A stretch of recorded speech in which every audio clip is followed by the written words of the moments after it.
Hi friend, আমার মা গোবরা কালী ও শিব পরিবার চ্যানেলে তোমাদের সবাইকে আমি স্বাগত জানাই।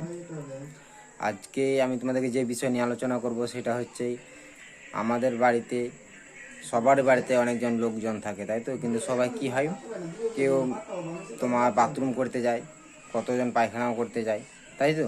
তো কিন্তু করার পরে কেউ দরজা খুলে রেখে যায়, ঠিক আছে? তো এই দরজা খুলে রাখলে পরে আসল সত্যিটা তোমরা যদি জানতে পারো তাহলে হয়তো তোমরা সাবধান হয়ে যাবে। তোমরা হয়তো অন্যজনকে মানা করবে যে এসব জিনিস যেন তারা না করে, ঠিক আছে?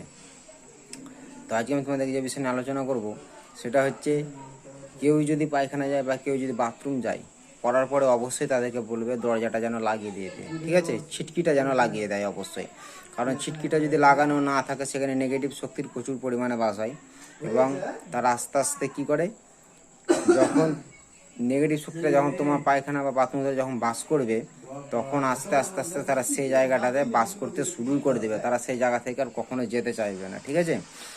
এবং ভবিষ্যতে তোমার পরিবারের বা তোমার ওপরেও তারা মানে প্রতিশোধ নেবে। কীরকম প্রতিশোধ নেবে?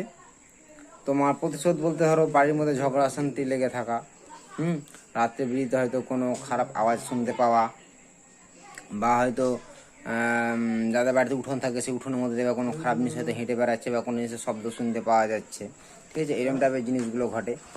আর নেগেটিভ শক্তি এতটাই খারাপ জিনিস, একবার যেখানে বসবাস করতে শুরু করে তাদেরকে শর্ট করে সেখান থেকে তাড়ানো যায় না বা হটানো যায় না। তাই তোমরা সাবধান থাকো। কেউ যদি পায়খানা যায় বা বাথরুম যায়, যাওয়ার পর অবশ্যই তাদেরকে বলো ভালো করে জল দিয়ে দেওয়ার পর অবশ্যই যেন ছিটকিটা যেন লাগিয়ে দেয়, যেন পায়খানা দরজা বা বাথরুমের দরজা কেউ যেন খুলে যেন না রাখে, ঠিক আছে? এটা তোমাদের সুবিধার্থে আমি এই ভিডিওটি আজকে শেয়ার করলাম। পারলে তোমরা তোমার বন্ধুদেরকে শেয়ার করো, তারাও যেন সাবধান হয়ে থাকে, ঠিক আছে?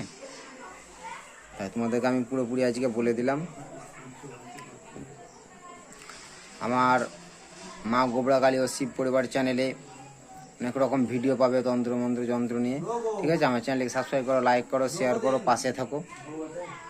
মা বুড়ি কালী এবং শিবের কাছে প্রার্থনা করে তোমাদের পরিবারের সকলকে, তোমাদের সবাইকে ভালো রাখুক, সুস্থ রাখুক, তোমাদের সকলের মনের আশা পূর্ণ করুক।